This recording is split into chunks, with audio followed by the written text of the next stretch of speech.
Hey everyone, I'm Scott Stokely and I'm here with, Christopher Mattison. and we are deep in the heart of Kansas at the Midwest Flying Disc Museum. This is deep in a secret bomb shelter bunker.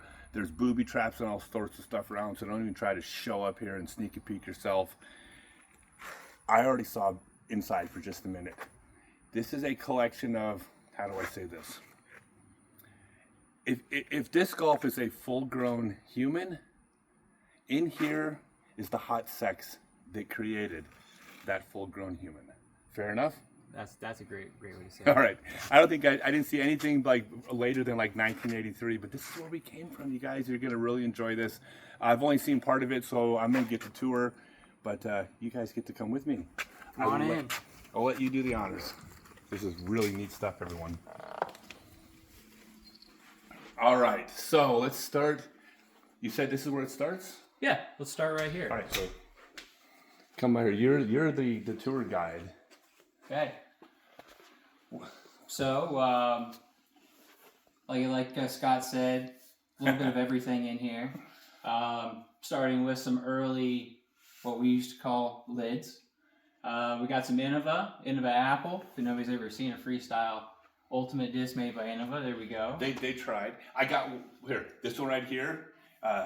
Victor Malafronte created this in an early attempt to make a golf disc, which back then a golf disc was a Frisbee that you made heavier and called it a golf disc. But these things flew well. They flew like 40 miles. Okay. Remember? Yeah, they were still good. Yeah, and on early Rose Bowl berry mold. For you that are familiar with Don Blake, close friend of Ed, he invented a game similar to Around the World called Around 9. Some of those early discs there. Yeah. By the way, if you look over here, the reason why it was called Frisbee Golf as Wham-o, that company right there owned the trademark to the name Frisbee, and that company made most of the flying discs, but they made almost every flying disc that flew well. So everybody threw Frisbees, even though they were really just flying discs made by a company called Frisbee, called Wham-o. But this is by the way, I'm going to jump in as well too, because I'm nerding out as well too. So this right here, I have a question about this. That's a little Abner, right? That's it's actually It says 2020. right. So Gary Prohlberg did a run of those. He found those in a box or somewhere, and then actually had a label made up for it for the Flying Disc Consortium. That looks like the little Abner mold, though. I believe it's an FS3. It's very similar. Okay. Yeah. Well, then, never mind. You know better than me. All right, keep going. Early Kitty Hawk. Got some Midnight Flyers. A very, very rare unpigmented Midnight Flyer. So basically, it was a clear 50 mold that they stamped the Midnight Flyer stamp on. Now check this out. This is an actual golf disc. As you can guess, I got pretty big hands. Look at the size of this disc. And that's actually an 80 mold right there. That is the biggest Wham-o golf disc made. Exactly. By the way, this is how clever Wham-o was. You know what the names of their most popular golf discs were? 40 mold, 41 mold, 42 mold, 70 mold, 100 50 mold, 100 mold, and 80 mold. Yep. They did not have the marketing of their names quite down at this point. So in the very earliest days of the PDGA, here are some blank discs that you would receive with your membership. In the center there, you would actually have your membership number put on there and your name. Did they stamp it or did they just write it? So some were hot stamped, and actually some had a sticker put on there. So Ed would put stickers and then either pen your name in or hot stamp your name in. That sounds very. And I can show you some examples of that also that I have. I would love that. Oh, you guys, if you haven't seen these, can I just pull Oh stuff yeah, out? absolutely. So if you haven't heard where the term Frisbee comes from, there was a company in Bridgeport, Connecticut, turn of the century. Correct. They went out of business, I think, early 20th century. It's called the Frisbee Pie Company. It wasn't like Mama Frisbee's Pies or something like that. I think you're right on. Yep. But the kids at the university, after they ate the pies, realized they could play catch with these things. And since they're kind of a little bit heavy, if they were about to hit someone in the head, they would yell Frisbee, and everybody would duck. Yep. That's literally where we came from. you just set them down anywhere. Yeah. And moving along, we've got a couple of very rare black Jimmies, Jimmy Scala. Those were in the early days a couple of very just collectible sought after discs, also used in the disc golf world. okay, I need to interrupt again. Yeah. I'm going to interrupt like 30 more Sure, times. I just saw absolutely. something on your shelf. Okay, take a look.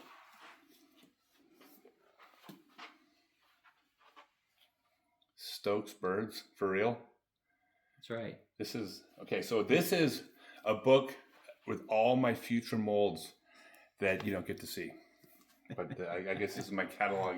This is a real thing. Stokes molds. Stokes birds. Great reference. Yes. All right. Anyways. Okay. I got distracted. Nope, you're right. Some early Super Puppies, which I'm sure you're all familiar with the Super Puppy and the Puppy. Jan Sobel's push of the golf disc, one of the earliest golf discs, if not maybe the very first golf disc that was shaped and molded to be specific for. Well, no, I mean, we were talking about this earlier. This is kind of subjective because, like, the first golf disc was a Wham-o Frisbee, the Midnight Flyers, that they added weight to that made it less for recreational play and catch and freestyle. And it just flew more true and fought the wind better for golf. So that's like the first golf disc.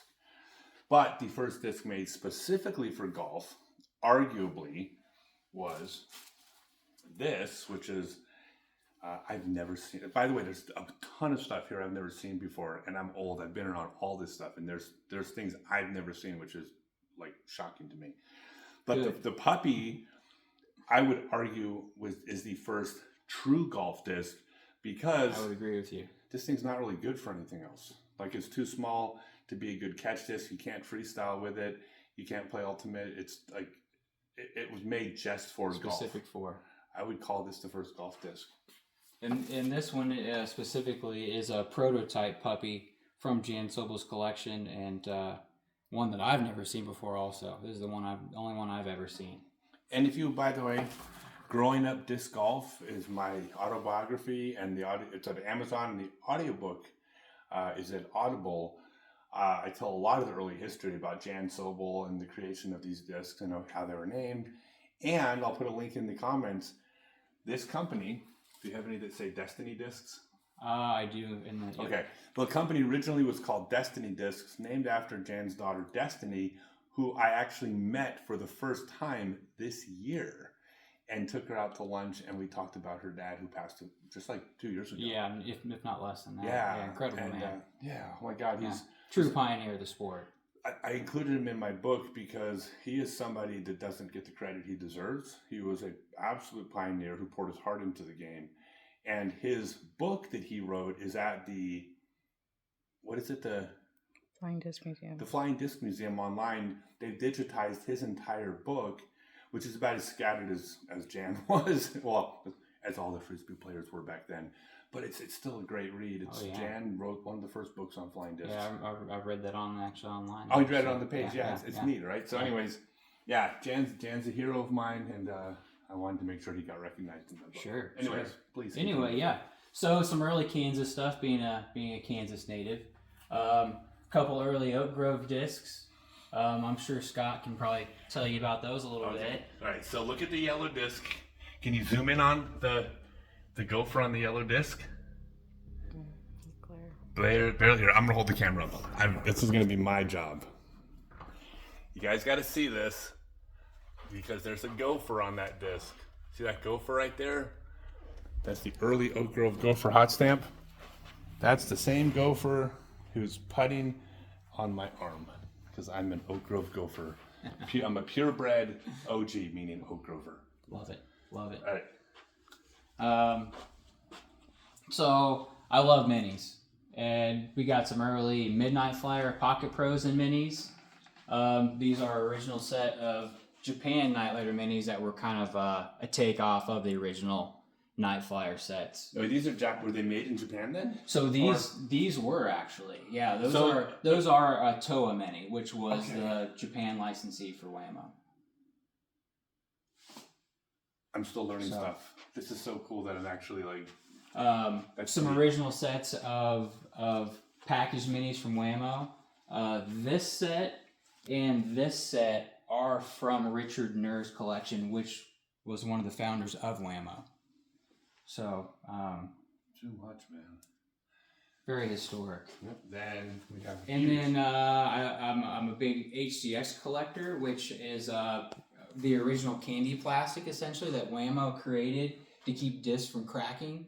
Cold weather, just extreme play. Did it work well? It actually was very successful. All right, you want to know how fragile discs were.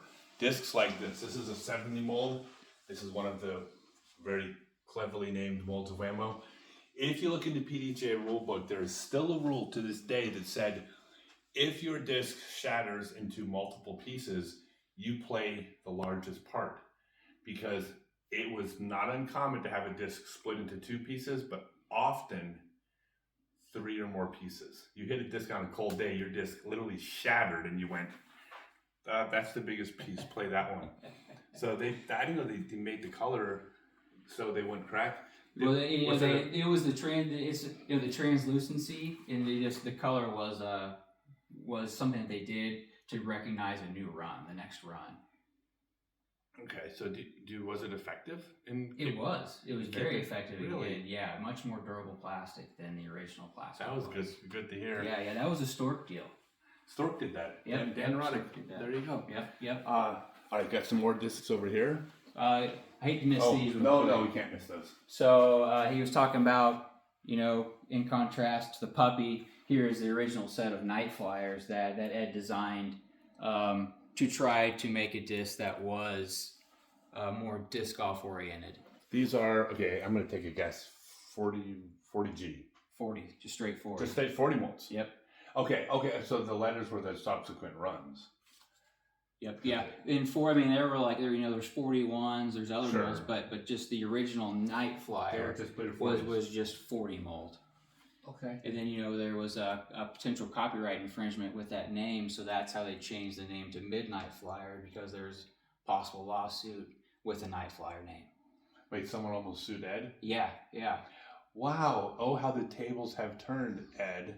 Somebody's suing you. Maybe that's where Ed got the idea to sue everyone else. Has Ed ever tried to sue you? Not yet. Really? Congratulations. Thank you, sir. You're the first person I've met that Ed didn't try to sue. We love Ed. Ed Hedrick is on my Mount Rushmore of most important people in the history of disc golf. Ed Hedrick is face number 1. He gets all the credit in the world for everything he's done. He sued a lot of people. A lot of us. Okay.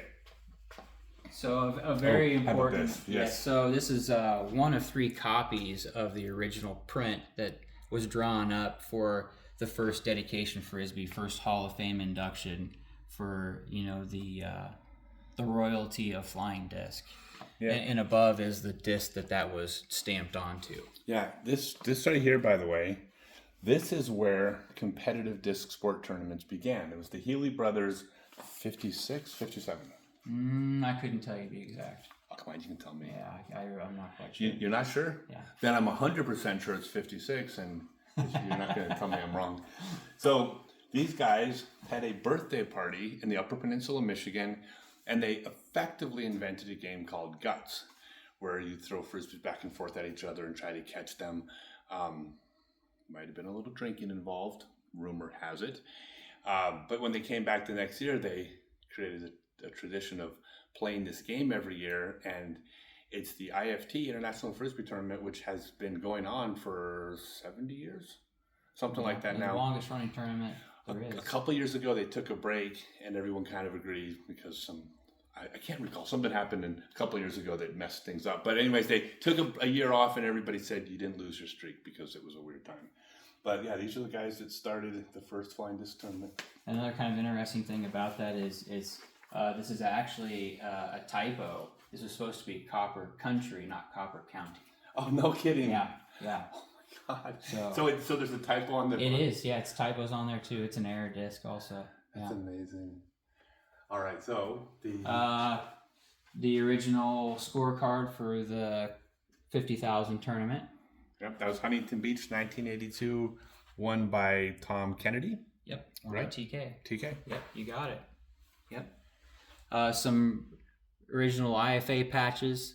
This is the patch that you got when you originally became a member of the PDGA, and also a patch that you got when you passed your master proficiency test in the IFA. Yeah, so you didn't get to call yourself a pro back then. You actually had to take a test to show that you were a pro, and I think it cost 50 cents or something. Yeah. But you had to take you had to have a master there also to be present to certify you. So it wasn't just hearsay. Yes, it wasn't. Yeah, no, it was a big deal. Big deal. So there's some Ed. So we got some. So that's actually an invite to Ed and Luann's wedding. That's a wedding invitation. What year was that? That was 1978. Holy mackerel! Unbelievable. 2 very rare prototype 100 molds. Okay. Some early La Mirada glow discs. Yeah. Look at that. The Coors La Mirada Open PDGA National Championship. See, I got 4th place at the 1987 La Mirada Open, and I called it the National Championships. When you go to the PDGA website, it says La Mirada Open, not Nationals, but I've been telling everybody that it was Nationals. It says it right there. There it is. Yep. National La Mirada Open National Championships. It perhaps was a different year that it was called that, but it may have changed. Maybe. Who knows? Original 1982 World's Disc with Harold Duvall, the original champion. Yep. And we agreed it was Irvine. It was Irvine. Yeah, Harold Duvall. Little fun fact about Innova Champion discs.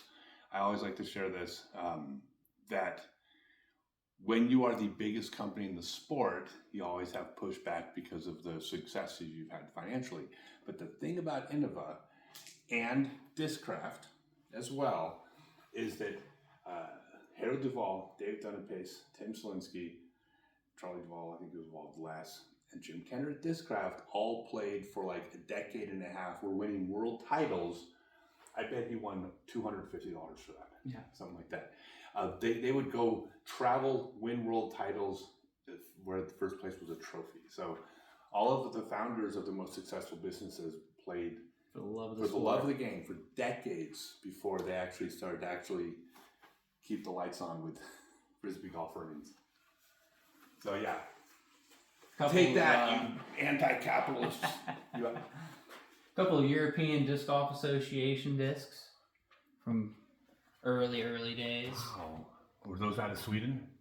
I think those are Denmark. Denmark? Yeah, I think so. I think that's what those molds are. I could be mistaken. No, you know better than me. Some early prototype Ultra Stars. Speaking of Jim Kenner. Speaking of Jim those Kenner. Those are all Discraft. And one of Jim Kenner's things that he was mad about is this disc right here. And if you look at the word professional, you may see it. It's not spelled right. It's not spelled right. And that was, I think, one of his most unfortunate blips. Wow. That's... Now I feel like I'm part of a tradition because I got... I actually have some of these in the van left. I got 3,000 Castaplas Lutz that were accidentally stamped with stall flight numbers. Now, as a collector, to me, it's a collector item. Okay, you know? You are incorrect. Not when they make 3,000 of them. That's true. If I had gotten 100 of them, they're worth a lot of money. But 3,000 just made. Well, when you sell 50,000, they will be. There you go. Yeah. We have some early Canadian Disc Golf Association discs and stamps. Ken Westerfield. Yep. Double stamp Midnight Flyer, which I think is very unique. Yeah, I've actually never seen one. It's my first time seeing it. Another Jan Sobel disc on a Wham-o though. That's one of his Wisbo stamps on a 40 mold. Okay, beautiful. Freestyle Players Association. Yep, that's a floater, so it's also a Jan Sobel. Yeah. His ultimate disc. They're still making those.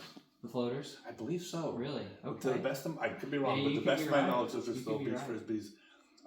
Here's a little fun fact about freestyle, is that because I started Stokely discs and I bought chain discs, I have 3 primary goals with those companies. I'm not turns into a sales pitch, so I'll just talk about one. I am going to be investing money into disc sports, not called Disc Golf or Ultimate. So I will be pushing money back into freestyle, guts, double disc court. Oh, overall. nice. Yeah, yeah. And new sports, because we need to keep inventing games. We were instructed 70 years ago to invent games. I'll be putting money into new disc sports as well. So, Freestyle Players Association, I'm on your team, you just don't know it yet. Nice, nice. Some early local stuff. That's a map to the first Wichita State University disc golf course. No way. And it was object golf. That's an original map. Wait, does this hole go to a mailbox? It goes to a mailbox. Okay. One of the holes was a mailbox. This is how it started. Yeah, I love it. This is stuff I love. Oh my God, I went to the World Cup, 1987 World Cup at the greatest disc golf course in the world, De La Vega, in Santa Cruz, California, at a tournament called the World Cup. 4 baskets, 14 poles. We were so poor back then as a sport, the club was raising money for baskets and buying a basket at a time. So a portion of the stone poles. So we had, That's cool. There was 18 poles and they were replacing one at a time. So when I played there, we had 4 baskets, 14 poles. At the World Cup. All right, there's more here, guys. Okay, come on over. I hope you guys are having fun. I hope I'm not I hope talking too so. much. I feel like this rush of adrenaline, and I'm trying There's not some to. minis. This is like just a coffee table that I built years ago, just to display minis. For you old people, the Tom Lander Mini Sport Flyer, the mini of the 80s. This is the mini mold to it. That mold produced over 80,000 minis throughout the years and spread across the world. And what about Craig Myers and Zing minis? Do you have any? Oh yeah, and so in here, can we show you some of that too? Oh, we're gonna go look in here. There's more. The secret, We'll come back out. double this way, too. secret probation closet. I'll follow you. So some Craig Meyer highlights here. I'm sure you're all familiar with the Cosmo. We've got a Proto Cosmo, Proto Pico, which originally was just going to be a bag tag. And then you realize that it would fit on the top of a can. I have a bunch of those in the car. Evolved from there. This is either, I think this is a Proto Snipe. And then this is all 3D printed, by the way, too. All these minis he 3D prints everything. And then, if I gotta check this out, Fat Tire Flyer. I worked 2 blocks down from this. This is in Fort Collins, Colorado, right next to the Right Life. Yep, there you go. How funny. Here's some short shots. So these are just at the factory when they would run out of plastic in the hopper. This is what would be left. So basically, they tried to start a disc, and here's what they ended up with. For real? Yep. I know this one was an orc, a pearly orc. I'm not sure what these were, but these are all DX plastic. But yeah, like I said, I love the unique and obscure. Do you? Would you like a chain disc for your wall? Absolutely. Okay, because that's definitely unique. Yeah. You want to talk about the Whizback?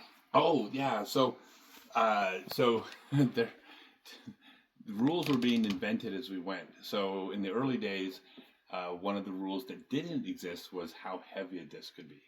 So Jan Sobel at Destiny Discs created the puppy, the puppy and the super puppy, right? The bullet, the laser, the long ranger, the dimple, and the Whizback. The rock and roller. The rock and roller, which I forgot all about. I think I didn't even mention it in my book. So I think I glitched in my book. There's a disc left out. But the thing about the Whizback is that, well, this one only weighs 222 grams. But you have a rock and roller back there. Yeah, let's grab it. Yeah, you showed me this earlier. Check this out, you guys. Like, you think it's windy in Emporia, Kansas? This is all you need. It's the rock and roller. 276 grams. We used to call these, actually, when I was at Oak Grove, we'd call them rabbit hunters. This actually has some glow material in it, too. You rolled on the ground, and then we... Oh, yeah. If it hits I believe it. The rabbits It's die. over. It's over. Yeah. So anyways, yeah, there was, and actually in the early days, to be totally fair, when they first introduced the weight rule, everybody had discs in their bag that were above the weight limit, And there wasn't a Frisbee golfer in the world that had an extra $7 to replace a disc. Maybe like 3 of them. Everyone else was flat broke. It was a lot cheaper to wipe off the 192 and then just write in 173. And I'm not saying that it was okay. I'm saying in 1983, that's what you did. And if it was windy, you grabbed a 220 gram disc and you made it a little lighter. It was the way. I mean, the sport was new. It was the Wild West. Back to the discs that we talked about earlier with the PDGA membership discs. Here's one that actually has. Okay. So this one is a sticker that was put on, and then the name was pinned in Sharpie. Bruce and the Willis? Legendary Bruce Willis. Wait, not that Bruce Willis. Okay. Yeah. Well, because you know about the 2 most famous early PDGA members, right? I guess not. You don't know about this? No. So Tatum O'Neal. Okay. And her dad. I'll have to go look it up. But Tatum O'Neal was a famous actress from the 80s and late 70s, early 80s, child actress. And her dad, she's from an actress family. Right. And Ed just gave them memberships so that way, hey, we have them. So since then, for instance, I think Bill Clinton, I think George Bush are all members of the PDGA because somebody just added them. I did not know that. Yes. Yeah. I'll look up. Both their numbers are, I believe, they're 2-digit numbers. Okay. Oh wow. So, they're early on. So yeah. We'll look it up afterwards. Do you know what the lowest PDGA number is? Okay. Apparently, it's not 001 because you wouldn't have asked me if it was. Oh, wait a second. Is it Dan Roddick's early? It's like a negative. Wait a second. I think I've heard this story. Another thing that you got was an iron-on patch. And here is the lowest PDGA number you'll ever see. A -2. Now, that being said, I don't know who this was meant for, but -1 is Ken Headrick. Okay. Which is Ed's son. Okay, so I think then, I think that was, I knew there was a story behind some of it. Yeah. But it was wild. Please continue. What you have all sorts of goodies over there. So, how much time do we have here? I'd say because you know what, we can keep talking, keep showing me stuff. If people get bored, you can just click off. Don't get angry that it's taking too long. Yeah. Just go. You want to come back because we're starting to get into the good stuff now. So. Oh, this is the good stuff. Yeah. So all right. if you've had to split it into 2 parts, just do it that way. All right. I'm interested. So the things I'm getting into now are a lot of things that are from actual Ed Hedrick's personal collection. Okay. By the way, I'll share some Ed Hedrick stories with you, but I can't share them on video. Here's a original set of Midnight Flyers still in the barrel. This is how they came packaged originally. Oh, for real? Okay, this is what I meant when it says G, because that yep, so it's exactly. 41G. Yep. So this is the mold 41G, and they're a blue stamp. But there's 8 Frisbees inside of here. That's how he would package them. Crazy. Originally. That's unreal.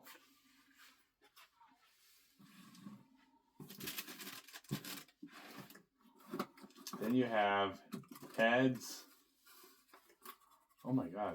So Ed, here is one of 3 of Ed's jackets that he would wear.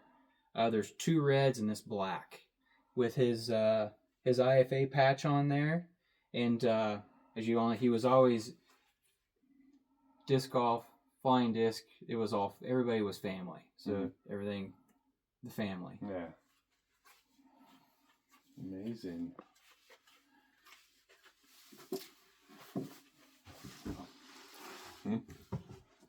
What? Oh, am I in the way? Oh yeah, of course. Everything's family. Oh, I just got my director pointed out. So underneath my Elk Grove Gopher, it actually says Frisbee family on here. It's not disc golf family. It's Frisbee family because we have distant cousins that like to run a lot, and they all play ultimate. And we have distant cousins that are very, very artistic, and they all play freestyle. And then we have distant cousins who are alcoholics, and they all play guts. We can cut that Drink part out. beer anyway. Okay, sorry. They like to look. You're throwing frisbees at each other from 45 feet. You got to be on something. The fact that there's a keg of beer next to you, like, okay. But that's what we're all part of the same Frisbee family. Even over the years, we've kind of separated, It just means we've moved apart. It doesn't mean we're not still family. Right. So, probably my favorite piece in my collection. This was a hat that Ed had contracted out in 1983 to by an artist and had this hand-painted Frisbee scene drawn on it. Wow. Ed wore this thing to all the big flying dysfunctions. He traveled all over the country wearing this hat. You can go and find pictures of Ed wearing this everywhere. Wow. Would I be allowed for the thumbnail for this video to put that hat on? Yeah. For when we shoot a thumbnail? Sure. Absolutely. That would be amazing. So when you see the thumbnail, that's where it comes from. The sweat and hair of Ed Hedrick on here. That's right, he did used to have hair. Back when he was younger. I guess everyone did when they're younger. Come around here. I wonder if I should take this off the wall. Are you able to see that? That little frame? So, when you became a member early on, you got a brass medallion, which is this right here. And Ed would hand engrave your name and your number on there. This is Ed's original PDGA medallion that he carried with him. Also, when you passed your master proficiency test from the IFA, which made you a Frisbee master, you got a card, an IFA card that said that you were a Frisbee master in good standing. Those are both of Ed's IFA cards. That's actually his cards. Yep. I've heard stories from Valerie Hedrick, his daughter, that he would take this one when they'd be at dinner. He would give that to the waitress as his credit card, and they would go and try to run it. They'd come back and say, "Hey, this won't run." He just thought that was the funniest thing ever. That doesn't surprise me. Like I said, I'm going to tell you some stories about Ed after you click stop. I guess some stories you haven't heard. And this is like so Midnight Flyer calling cards, small minis that people used to stamp. He took a piece of brass and stamped his calling card stamp on there. So it's all one of a kind stuff. You'll see that nowhere else. Wow, just incredible. Oh, well, look, what a treat. We drove a pretty fair distance across Kansas just to come to your garage. Well, it's an honor. I'm sorry, your bomb shelter, your bunker. No, this is like, how long did I was surprised how young you were. Because you're collecting things from before your time. Oh yeah, born in '82. Yeah, I suspected you were like 70. I figured that's what most people think. I'm kind of the young collector around, I guess. No, but that's what. And I'm not the only one. When you collect stuff, people collect stuff from before their time. It's not weird. Sure. I just had you projected because I was just with Dennis at Disc Unlimited. Sure. And Dennis is older than me, and I assumed you were Dennis's peer. Right. So just unbelievable. Thank you. It's been kind of a life work of just it's finding and collecting so special little pieces of history. Yeah. Who do you want to give your thanks to? Perlberg would be like someone like who are the people that a lot of the people that multiple private collectors that I think they prefer to state anonymous. Okay. But definitely two of the big ones for me would be Charlie Burke and Don Blake. Okay. You're probably familiar with him. No. And then Victor Malafronte. I've bought a lot of my sets of Midnight Flyers have come from him. Yeah. Things from the Stork. I've known Victor since '82. Yeah. So like this disc right here and a few other things came from Tom Kennedy, TK. All right. Okay. So I've been fortunate to befriend him years ago. Yeah. But yeah. So much, man. Unbelievable. I'm not one of those collections that I got 20 discs coming in every week. It's just when I find something that fits and. Well, thank you. Look, you my guys. Pleasure. This is, we didn't come from nowhere, and I try to preserve the history as best I can. I also humbly always tell people that there are so many people that know more than me. I consider myself not a historian. I consider myself a bridge between the modern game and the historians. And so this is what I'm trying to bring y'all. I hope y'all enjoyed it. It's been a treat. Yeah, man, it's been just the best. And I said I can add a Ching disc to your wall. Oh, I would love it. I'll give you a Stokely disc too, but it doesn't really fit. But I think the Ching disc could kind of fit a history of uniqueness. For sure. For sure. Yeah. Thanks again, man. Thanks, Scott. Appreciate Thanks, it. everyone. Thank you.